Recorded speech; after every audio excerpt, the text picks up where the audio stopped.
ఏడవ అధ్యాయము జ్ఞాన విజ్ఞాన యోగము.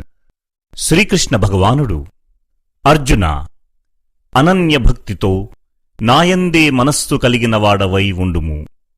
నీవు సర్వవిధాలా శరణాగతుడవై యోగ సాధన చేస్తూ నన్ను తెలుసుకోవడమెట్లాగో చెబుతాను విను. దేనిని ఎరిగిన తరువాత ఇక నీవు తెలుసుకోవలసినది ఏదియూ మిగలదో అలాంటి విజ్ఞాన సహితమైన తత్వజ్ఞానమును నీకు సంపూర్ణంగా నేను తెలిపెదను. పరమాత్మను తెలుసుకోవడం ఎలా? వేలకొలది మనుషులలో ఎవడో ఒకడు మాత్రమే నన్ను తెలుసుకొనుటకు ప్రయత్నించును. అట్లు ప్రయత్నించిన వారిలోనూ ఒకానొకడు మాత్రమే నన్ను యథార్థంగా తెలుసుకొనగలడు. భూమి, నీరు, అగ్ని, వాయువు, ఆకాశము, మనస్సు, బుద్ధి, అహంకారము అని ప్రకృతి 8 విధములుగా కలదు. అది అపరాప్రకృతి. దీనికి భిన్నమైనది పరాప్రకృతి. అదే ప్రాణాధారమై ఈ జగత్తును భరిస్తోంది. అర్జున, సమస్త ప్రాణులు ఈ 2 ప్రకృతుల నుండియే ఉత్పన్నమవుతున్నవి. ఈ సమస్త జగత్తు యొక్క సృష్టి, ప్రళయము నేనే అని తెలుసుకో. ధనుంజయ, నాకంటే శ్రేష్టమైనది వేరొకటి లేదు. దారానికి మణులు గుచ్చినట్లు ఈ సమస్త జగత్తు నాయందే కూర్చబడియున్నది.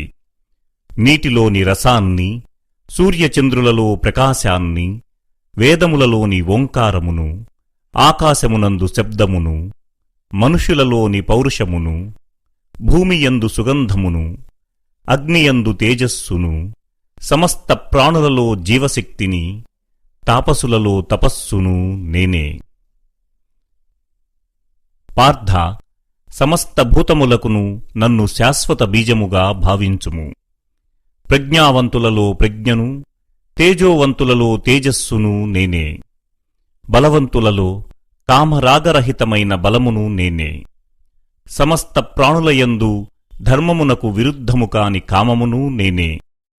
సాత్విక, రాజస, తామస భావములన్నీయును నా నుండియే కలుగుచున్నవని తెలుసుకొనుము. కాని యథార్థముగా వాటిలో నేనుగాని నాలో అవి కాని లేవు. అనగా నేను త్రిగుణాతీతుడను. ఈ సమస్త జగత్తు ఆ 3 గుణముల ప్రభావముతో మోహితమగుచున్నది.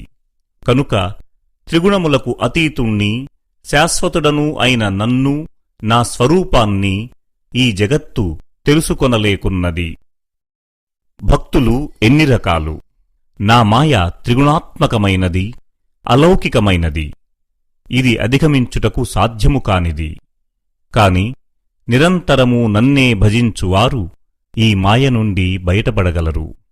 మాయలో చిక్కుకున్న అజ్ఞానులు అసురస్వభావము కలవారు. నరులలో అధములు, మూఢులు, దుష్కర్మలను ఆచరించువారు నన్ను పూజించరు. భరతశ్రేష్ఠ, సుఖసంపదలను కోరుకొనువారు, బాధలలో ఉన్నవారు, భగవంతుడిని పొందాలనుకునే జిజ్ఞాసువులు మరియు జ్ఞానులు అను 4 విధములైన భక్తులు నన్ను భజింతురు.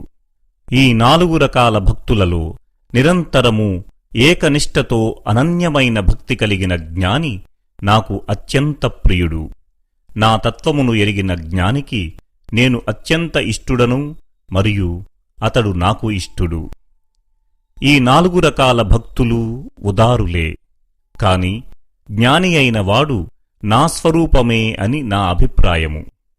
ఎందుకంటే అలాంటి భక్తుడు తన మనస్సును, బుద్ధిని నాయందే స్థిరముగా నిలిపి నన్ను ఆశ్రయించుకొని ఉంటాడు.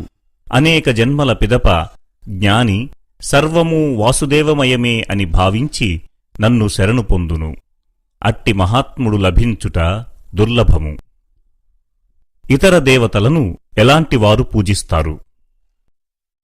అనేక విధములైన కోరికలతో కూరుకుపోయిన వారి జ్ఞానము హరింపబడును. వారు తమ తమ స్వభావమునకు అనుగుణముగా ఇతర దేవతలను ఆరాధిస్తారు. భక్తులు ఏ దేవతా స్వరూపమును భక్తి శ్రద్ధలతో పూజించినను వారికి ఆయా దేవతలయందే భక్తి శ్రద్ధలను స్థిరముగా కుదురుకొనున్నట్లు నేను చేయుదును. అట్టి సకామ భక్తుడు తగిన శ్రద్ధతో ఆ దేవతనే ఆరాధించును.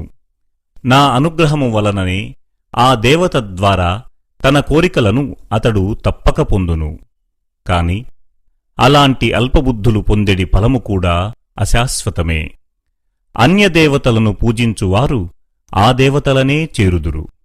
కాని నా భక్తులు ఏ విధముగా ఆరాధించినను చివరకు నన్నే పొందుదురు. శాశ్వతము, అత్యుత్తమము, పరమ పవిత్రము అయిన నన్ను బుద్ధిహీనులు గ్రహింపక నన్ను కూడా ఒక సాధారణ మానవునిగా తలంచెదరు.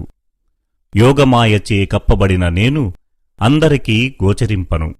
కనుక అజ్ఞానులు నన్ను జన్మరహితునిగా, శాశ్వతునిగా తెలుసుకొనలేరు.